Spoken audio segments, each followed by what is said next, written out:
Okay, welcome back to members of 121 Community Church and to our ongoing study in the New Perspective on Paul in the book by James Dunn entitled The Theology of Paul the Apostle.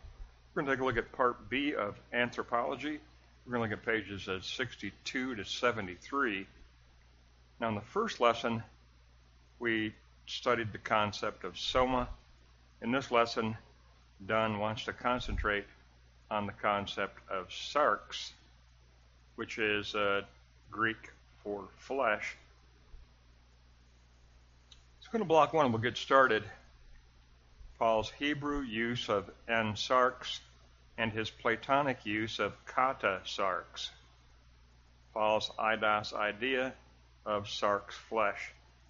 It's a prominent term in Paul's Anthropology. He used it 91 times in his letters.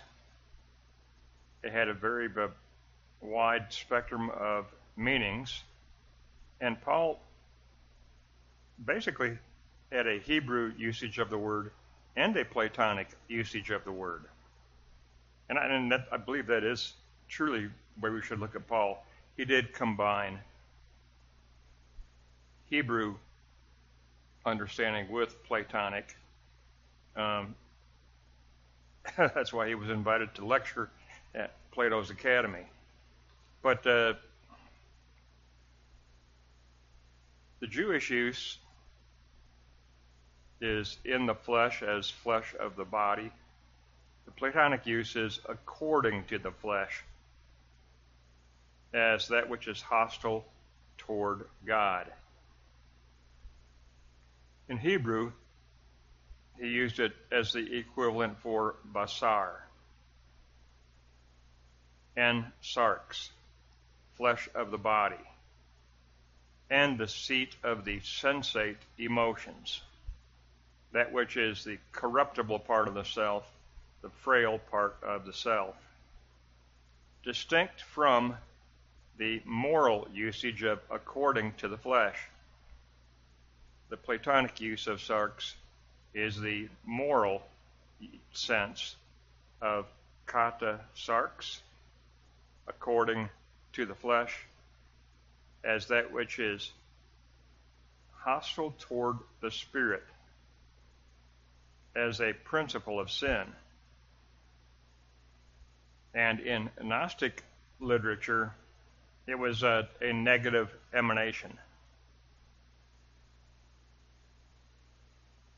So it was a morally negative in Gnostic terminology as well. The Platonic use associates sarx with sin and death, and obviously the self is in need of redemption.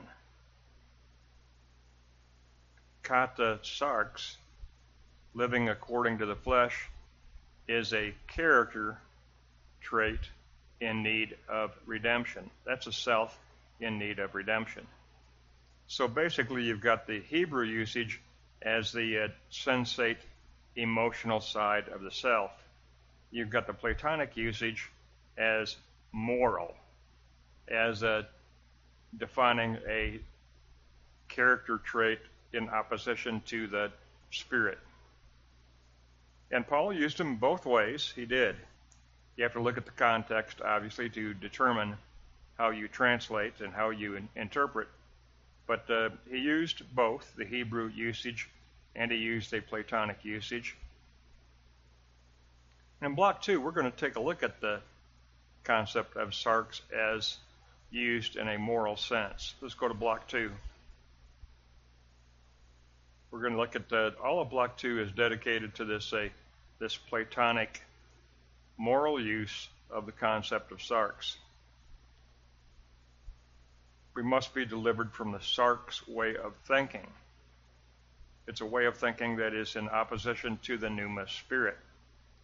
Paul posits a circumcision of the heart in the spirit. If you go to Romans 2:28, in Romans 8:6, the sarx way of thinking is death. The spirit way of thinking is life. Paul's all about that renewal of the mind Well, the mind needs redemption from the sark's way of thinking. Thinking in the flesh is hostility toward God. He goes to Romans 13:14, where Paul says, do not satisfy the desires of the flesh. And then Galatians 5:24, instead, crucify the flesh and its sensate passions.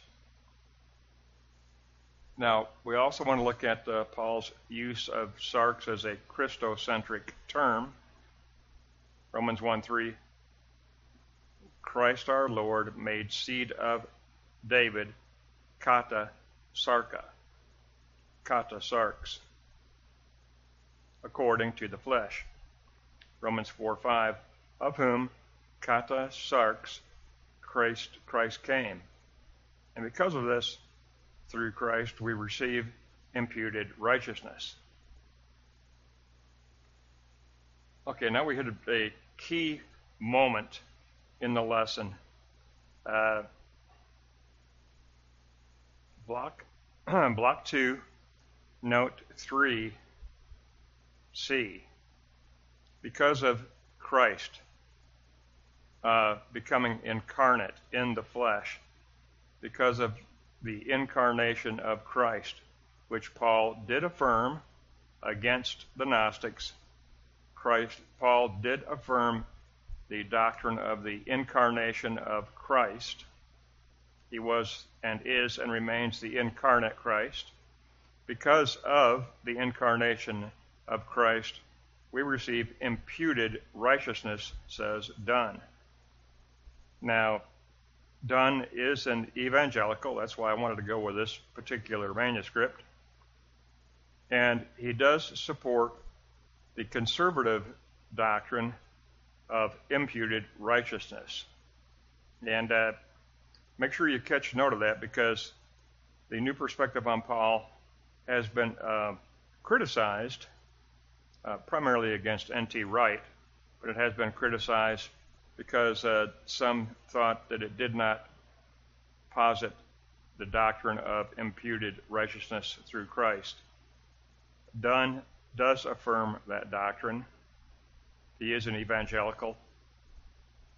And so make sure you make a note of that. Block 2, note 3C. Because of this, because of Romans 1:3 and Romans 4:5, because of the incarnation of Christ, we receive imputed righteousness. We receive a righteousness imputed toward the believer through Christ, who told the disciples in the Gospel of John, I go to sanctify myself for your sanctification. I go to sanctify myself for your sanctification. The old self, the conservative view is, of course, that the old self is crucified with Christ on the cross, and the new self has been raised with Christ and through Christ and his resurrection and ascension, which allows and makes possible the reckoning of righteousness toward the believer. Not because of merit, but because of the saving work of Christ. So put a big circle around block 2, note 3. And that concept for imputed is legizimi, and legizimi means to take an inventory of the self, to judge the merit of the self, and then reckon unto someone righteousness. So it's basically through Christ's righteousness, through the death and resurrection of Christ, through that sacrificial act of salvation, the believer receives imputed righteousness, the reckoning of righteousness, the reckoning of salvation. and the reckoning of sanctification. But the term used there is logizomai, to reckon unto someone righteousness, logizomai. Dunn, as an evangelical, supports the doctrine of imputed righteousness through Christ.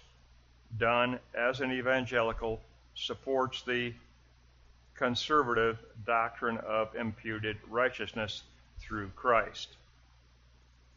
And I don't know N.T. Wright's position, so I'm not going to comment on N.T. Wright, but N.T. Wright gets criticized on that point. I have heard that on some of the things I've looked at on YouTube, some of the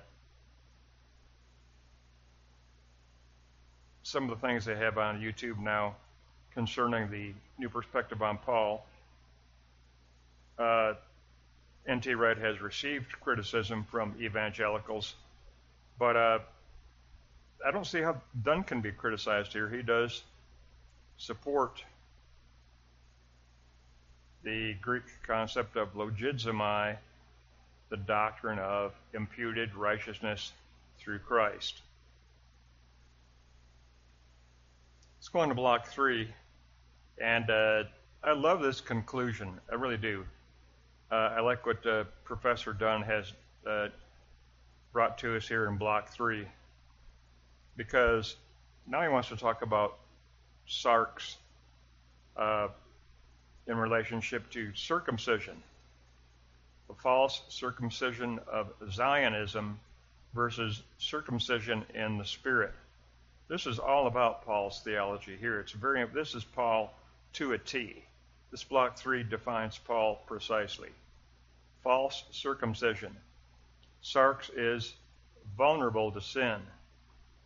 Interaction between law and flesh weakens the law, Romans 8:3. And then we reread in Romans 8:3 the law, in that it was weak through the flesh. The flesh is transient and perishable. Now, block 3, note 2, the expression kata sarka, putting one's confidence in the material world. God is their belly, Philippians 3:19. Being in the flesh is no longer true of the believer. And Dunn takes us to Romans 8 and 9. You are not in the flesh, but in the Spirit,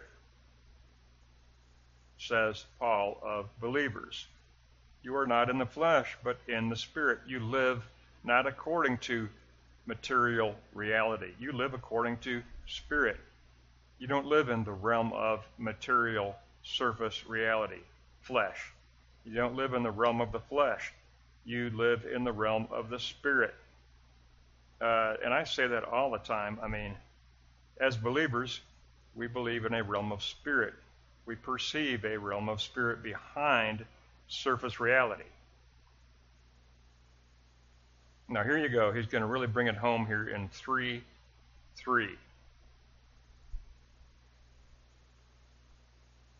We're going to go to Philippians chapter 3, verse 2 and 3. Beware of false circumcision, says Paul. Confidence in the flesh equals the self-reliant attitude of the man who puts his trust in his own strength, says Rudolf Bultmann. I'll read that definition again. Confidence in the flesh is the self-reliant attitude of the person who puts his trust in his own strength. Paul also recognized a false confidence in the people of Israel. They prided themselves for belonging to the people of the physical circumcision. But Paul said in Philippians 3:2, beware of the false circumcision, the one that's just based on material world. Philippians 3:2, beware of the false circumcision. And the word user is katatome, false circumcision, katatome. And then Philippians 3:3, there we get the rest of it. For we are the circumcision in the Spirit, he says to believers. We have no confidence in the flesh. That is Paul to a T. You can just underline Philippians 3:2 and Philippians 3:3, and Paul spells it out in writing exactly what he perceives concerning the concept of sarx. We are not of a material reality. We live in the world, but we are not of the world. As believers, we live in the world. Obviously, we live in the world, but we are not of the world. We do not live according to materialism. We do not live according to surface reality. We do not live according to secular reason, secular understanding. Why? Because we are the circumcision in the Spirit. We don't have any confidence in the flesh. We have no confidence in surface reality. We have no confidence in materialism. We don't have any confidence in secular reason, secular understanding. Our confidence is in the realm of spirit that we know does exist, the realm of spirit that is moving behind surface reality toward its fulfillment as a fulfilled history of Christ, which will reach doxa glory. Remember, the realm of spirit is the realm of the history of Christ that goes on even now behind surface reality. This is really a great lesson on the concept of sarx. I really do appreciate what Professor Dunn has put together here. Let's take a look at Block 2, Note 3 again, where Paul uses sarx in a Christocentric way. Romans 1:3, Christ our Lord made the seed of David according to the flesh. In other words, an incarnate Christ. Romans 4:5, of whom, according to the Spirit, according to the flesh, Christ came. Again, pointing to a doctrine of incarnation. Remember, we just finished a study in Colossians, and what did the Gnostics not believe in? They did not believe in the incarnation. They did not believe that the Son of God became incarnate Christ for our redemption. And the Apostle John, in 1 John especially, called the Gnostics members of the Antichrist. He ministered in Ephesus, where Gnosticism was influential. Paul, in Colossians, that we just finished, the entire letter is dedicated in arguing against Gnosticism. It is the anti-Gnosticism document. The book of Colossians posits what? A Pauline high Christology. It is Paul's Christology. The letter of Colossians is Paul's Christology. And it's all about a high Christology of a true incarnate Christ who is fully deity, a member of the triune Godhead. And so what we got here being pointed out by Professor Dunn is Romans 1:3, incarnation. Romans 4:5, incarnation. And then here's your statement. And because of this, through Christ, we receive imputed righteousness. Why do we receive imputed righteousness? Because of Philippians chapter 2, because Christ emptied himself, became incarnate, and was obedient unto even the cross for our redemption, for our salvation, that we might be reckoned as righteous. That's called the doctrine of imputation, that we might be reckoned as righteous. Block 2, Note 3D, the term is, in Greek, is logizomai. Logizomai is the term for reckoning as righteous, legizimi. So I love that. Block 2, Note 3, where Dunn shows us the Christocentric usage of sarx by Paul, and he used it to combat Gnosticism. Gnosticism was considered antichrist by Paul and by the Apostle John both. They both ministered in Ephesus. They both considered Gnosticism as antichrist, as a member of the plurality. Remember, antichrist is a plurality.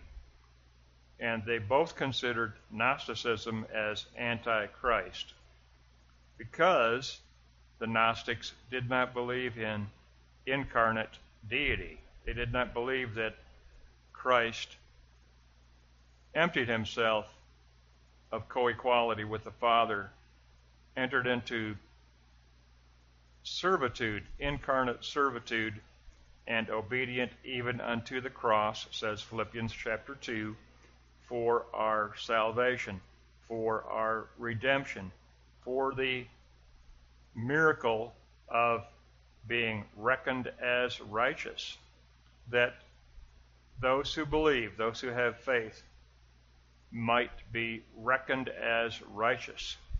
That is the doctrine of imputed righteousness. And make a note, Professor James Dunn supports the evangelical doctrine of imputed righteousness. I don't know what N.T. Wright's position is. I can't comment on that. All I can say is that Dunn definitely leads to it here and posits it in this lesson, pages 62 to 73. And let's see, next time, where do we go? We go to 73 to 83. Okay. So next lesson, we'll go 73 to 83. We're going to continue in the Pauline doctrine of man, the Pauline doctrine of anthropology. Next lesson, we'll take a look at anthropology part C.